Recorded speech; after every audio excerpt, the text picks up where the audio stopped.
Stalin Covid அப்போ corona சமயம் தீவிரமாக இருந்த பொழுது மூடு டாஸ்மாகை மூடு என்று ஒரு முகக்கவசம் அணிந்து கொண்டு அவர் வீட்டுக்கு வெளியே வந்து நின்று பதாகையை பிடித்தார்.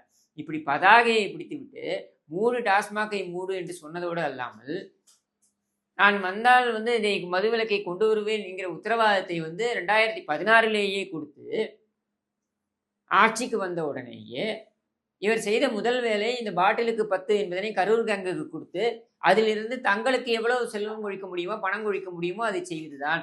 எதை நான் மூடுவேன் என்று சொன்னேனோ அதை வைத்தே பணம் பார்ப்பது. இதற்கு பேர் தான் அக்மார் கருணாநிதித்தனம்.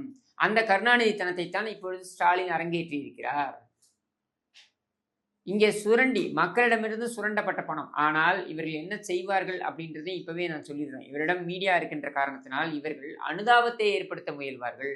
ஸ்டாலின் பழிவாங்கப்படுகிறார், மாநில சுயாட்சிக்காக நிற்பதனால் அவர் பழிவாங்கப்படுகிறார் என்றெல்லாம் இவர்கள் உருட்டுவார்கள்.